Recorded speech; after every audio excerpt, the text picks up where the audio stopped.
नमस्कार. देशदूतची टीम आली आहे ठाणगावमध्ये, सिन्नर तालुक्यामध्ये आणि इथे खूप वेगळ्या प्रकारची शेती आपल्याला दिसते. हे सगळे एक्झॉटिक व्हेजिटेबल्स आहे जे आपण नेहमी आपल्या हॉटेलमध्ये गेल्यावर आपल्या प्लेटमध्ये बघतो.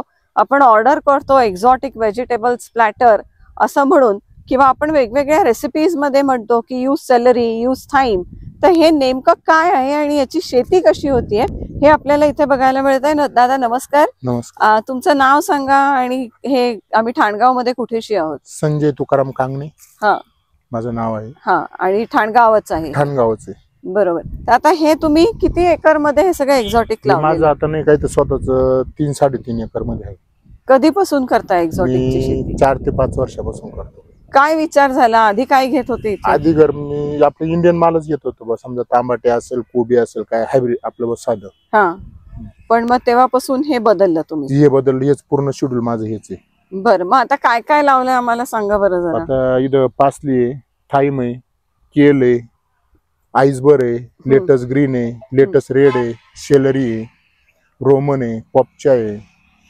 आणि हे सगळे कुठं माल जातो हा विकत? हा माझा माल मॉलला पाठवतो मी. तुम्ही मॉलला तुम्ही स्वतः पॅकेजिंग करता आणि मॉलला पाठवतो. याला भाव मिळतो बरं? बऱ्यापैकी कमी दिवसाचं पीक आहे. किती दिवसात येतं हे पीक? आईसबर वगैरे 1.25 महिन्यात चालू होतं, 1.25 ते 1.5 महिन्यामध्ये. आणि काय काळजी घ्यायला लागते त्याला? त्याच्यावर काही किडीव नियंत्रण आहे. हा, बुरशीनाशक वगैरे. आणि तुम्ही ड्रिप केलेलं आहे? हा, ड्रिप केलेलं आहे. त्याच्यामुळे पाण्याचं असं वेगळं काही लागत नाही? नाही, पाणी आणि तुमच्या इथं पाण्याची काय सोय आहे? पाण्याची आहे ना, ड्रिप आहे माझं स्वतःच, बोरवेल मारेल मी आहे. त्याच्यामुळे पाण्याला काही अडचण नाही. खूप छान हिरवागार हे सगळं शेत दिसतंय. हे काय आहे म्हणालात? आणि केळपत्ता.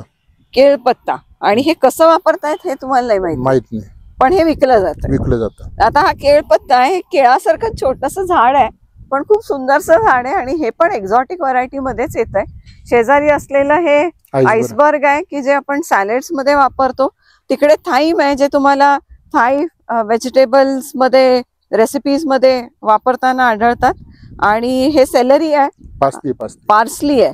पार्सली आपल्या कोथिंबिरी सारखी असते ती, पण त्याची चव वेगळी असते. तर ते आहे. आणि पलीकडे त्या तिकडे लांब जर का तुम्ही बघितलं थोडं, तर तिकडे काय लावलं?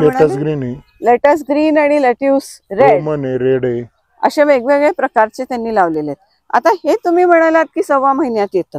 या पिकाला किती वेळ लागतो? वर्षाचा कालावधी 1.5 महिन्यात चालू होतं, पण त्यानंतर आहे ना ते वर्षभर चालतं. वर्षभर येत राहतं. म्हणजे तुम्ही आता हे वर्ष पत्ते कापले की त्याला परत फुटवा चालू, खालून वरून परत फुटवा, खाली पान कट केलं वरती चालू, परत वर येतं. म्हणजे हे असं पीक आहे की जे तुम्हाला वर्षभर उत्पन्न देत राहतं. आणि हे दुसरे जे आहेत ते 1.25 महिन्यात काढून परत लावले की परत तुम्हाला त्याच्यातनं पीक येतं. एक्झॉटिक व्हेजिटेबल्स म्हटलं तर ते डिश पण आपण हॉटेलमध्ये महागात घेतो, तर अर्थातच याला सुद्धा आपल्या पारंपरिक पिकापेक्षा 1-2 पैसे चांगलं मिळतात. अर्थात दादांना हे सोपं आहे, कारण की ते स्वतः त्याचं मार्केटिंग करतात, स्वतः पॅकेजिंग करतात आणि मॉल्समध्ये आणि हॉटेलला ते स्वतः पुरवतात. ही वेगळी वाट धरावी अशी कधी वाटलं तुम्हाला? मी पूर्ण लॉस होतो, पण याच्यामध्ये घुसल्यानंतर असं म्हणजे क्लिअर वाटलं, मला काय अडचण आली नाही. म्हणजे जी पारंपरिक शेती करत तुम्हाला नुकसान होत होतं, तर त्याच्यामधनं बाहेर आले तुम्ही या सगळ्या शेती. मी माझ्या घरी गहू जरी घ्यायला ठरला तर विकतच घेतो, कांदा जरी घ्यायला ठरला तर विकतच घेतो घरी खायला. पण आता ही शेती त्यांनी 4 शेतकऱ्यांना पण पैसे करून दिले. अच्छा, तुम्ही मार्गदर्शन पण स्वतः माल घेते. आता पुन्हा म्हणजे नाही काय तर माझं दररोजचं 4 टनाचं ते दुसऱ्या शेतकऱ्यांचा पण घेतो, माझा पण विकतो. अच्छा, म्हणजे या भागात किती शेतकरी अशा प्रकारची शेती? नाही काय तर 25-30% शेतीच्या याच्यावर समजा, 30%पेक्षा जास्त पण आता 50%. म्हणजे ठराविक माझ्यासारखे शेतकरी तर डायरेक्ट हेच करतील, दुसरं काहीच करणार नाही. आणि त्यांचा माल तुम्ही विकत घेताय. आणि इथे पलीकडे दिसत आहे ती त्यांची ॲग्रो इंडस्ट्री आहे, तिथं पॅकेजिंग होत आहे आणि मग हा मॉल पुढे पुरवला जातोय.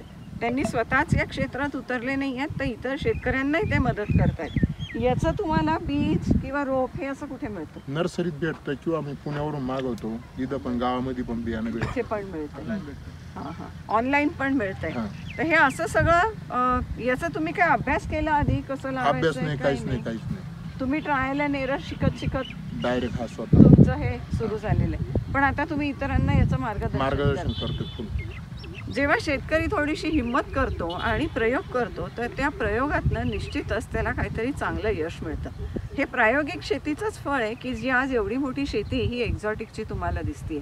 हे एकटेच दादा नाही तर यांनी परिसरातल्या अनेक तरुण शेतकऱ्यांना प्रोत्साहित केलेलं आहे आणि ह्या ठाणगाव पाडळी परिसरात अनेक शेतकरी हे एक्झॉटिक व्हेजिटेबल्स करतात. काही दिवसांनी सिन्नरचा पाडळी ठाणगाव हा एक्झॉटिक व्हेजिटेबल्सचा हब सुद्धा होऊ पाहिल इथपर्यंत ह्या शेतकऱ्यांची उमेद बांधलेली आहे. ठाणगावमधनं या एक्झॉटिक्स व्हेजिटेबलच्या शेतीमधनं देशदूतची टीम.